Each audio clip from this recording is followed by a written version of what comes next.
ومن اراد الآخرة وسعى لها سعيها وهو مؤمن فأولئك كان سعيهم مشكورا۔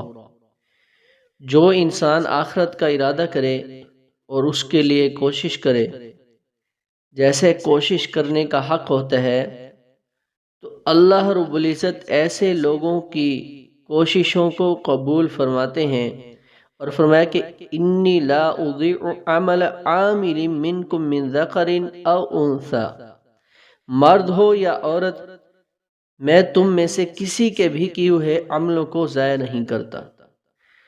جب اللہ رب العزت اتنے قدردان ہیں تو انسان کو چاہیے کہ اپنا رخ سیدھا کر لے،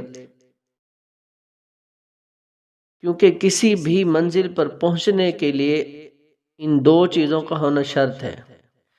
اگر رخ ٹھیک نہ ہو تو انسان کبھی منزل تک نہیں پہنچ سکتا، اور اگر رخ تو ٹھیک ہے مگر انسان قدم ہی نہ اٹھائے پھر بھی منزل پر نہیں پہنچ سکتا۔ اگر انسانیت کی تاریخ پر غور کیا جائے تو یہ بات واضح ہوتی ہے کہ انسانیت کو کئی فتنوں اور آزمائشوں سے گزرنا پڑا۔ مختلف اوقات میں انسان کو مختلف فتنوں کا سامنا کرنا پڑا۔ آج جس دور میں ہم زندگی گزار رہے ہیں میرے دوستو، اس وقت انسان عام طور پر 4 بڑی غلطیاں کر رہا ہے جن کی وجہ سے آج انسانیت پریشان نظر آ رہی ہے۔ سب سے پہلی غلطی یہ ہے کہ انسان نے آخرت کو چھوڑ کر اس دنیا کو اپنی محنت کا میدان بنا لیا۔ اس کی توجہ آخرت سے ہٹ کر دنیا کی طرف زیادہ ہو رہی ہے، جبکہ دنیا ایک عارضی جگہ ہے جہاں کی خوشی اور غم دونوں عارضی ہیں۔ ہم دنیا میں آخرت کی تیاری کے لیے بھیجے گئے ہیں، اس لیے ہمیں چاہیے کہ ہم آخرت کی تیاری کرتے رہیں۔ دنیا کی زندگی تو جیسے کیسے ہی گزر جائے گی، خوشی میں گزرے تو بھی گزر گئی، غم میں گزری تو بھی گزر گئی۔ تو میرے دوستو، آخرت کی تیاری کرنا یہ سب سے بڑی عقل مندی ہے۔ دیکھنا یہ ہے کہ آخرت بھی بنی ہے کہ نہیں بنی۔ دنیا تو بنا رہے ہیں لیکن آخرت پر محنت کر رہے ہیں کہ نہیں کر رہے۔ یہ بات تو سمجھ آتی ہے کہ جو انسان غریب ہے، جس کے گھر میں کھانے کو روٹی نہیں، فاقہ کی حالت میں ہے، وہ تو دن رات دنیا کی کوشش میں لگا ہوا ہے، مگر ایک امیر آدمی کیوں اس کے پیچھے لگا ہوا ہے؟ وہ بھی 24 گھنٹے دنیا کی سوچ میں لگا رہتا ہے، حالانکہ وہ کروڑوں اور اربوں روپے میں کھیلنے والا ہوتا ہے۔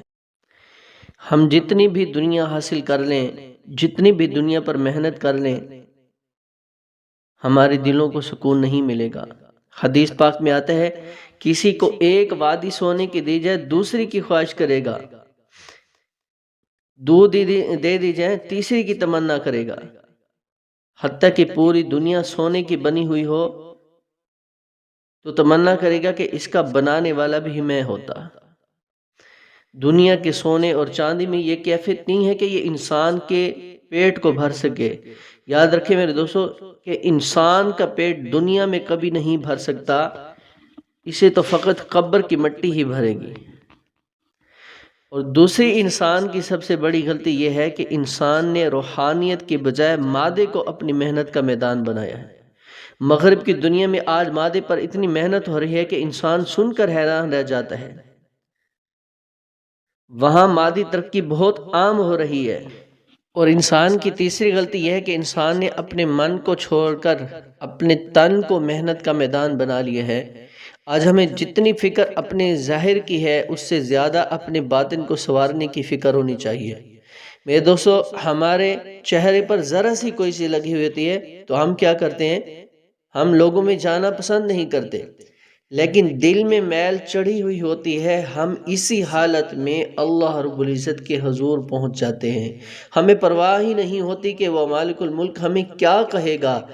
جس چہرے کو دنیا دیکھتی ہے اس چہرے کو سنوارنے کے لیے ہم دن میں کئی مرتبہ آئینہ دیکھتے ہیں، اور جس چہرے کو اس اللہ نے دیکھنا ہوتا ہے اس کو آئینے میں ایک دفعہ بھی نہیں دیکھتے۔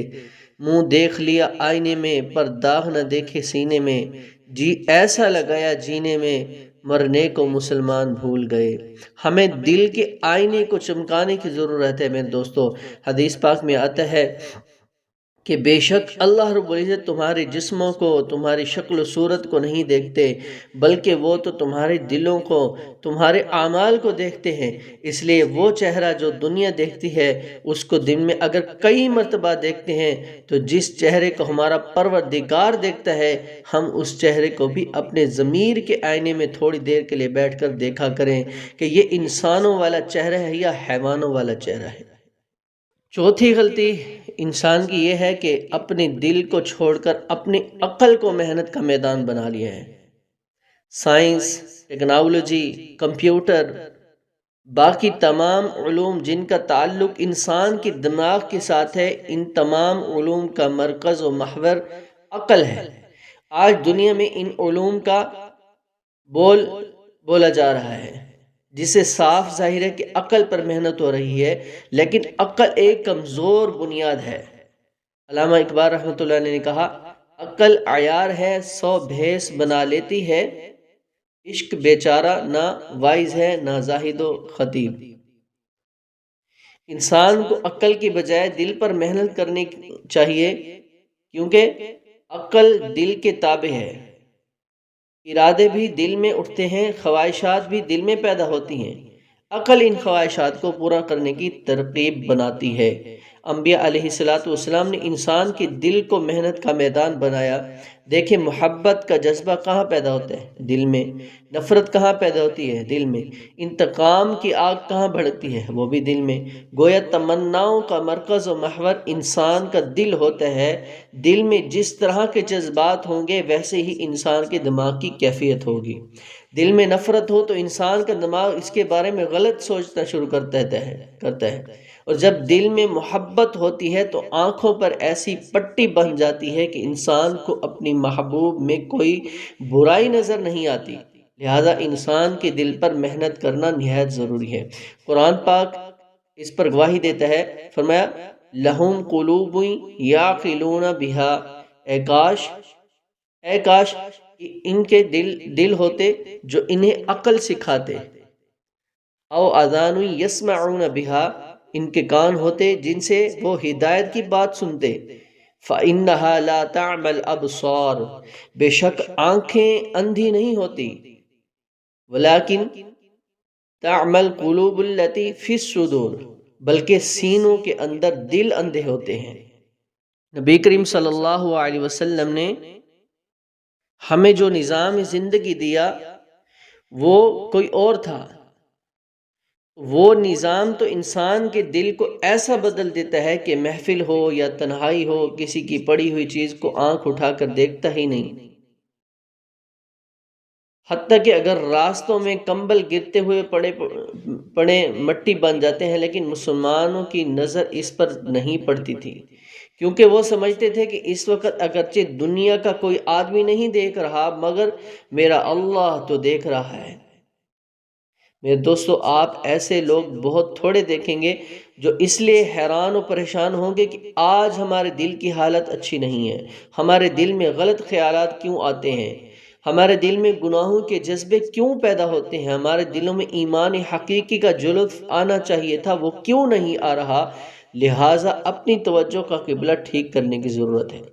جب وہ دن آ گیا کہ جب ہم نے دنیا کی بجائے آخرت پر محنت شروع کر دی، مادے کی بجائے روحانیت پر محنت شروع کر دی، تن کی بجائے اپنے من پر محنت شروع کر دی، عقل کی بجائے دل پر محنت شروع کر دی، تو پھر ہماری توجہ کا قبلہ ٹھیک ہو جائے گا، اور جو قدم بھی اٹھے گا وہ ہمیں منزل کے قریب سے قریب تر لے جائے گا۔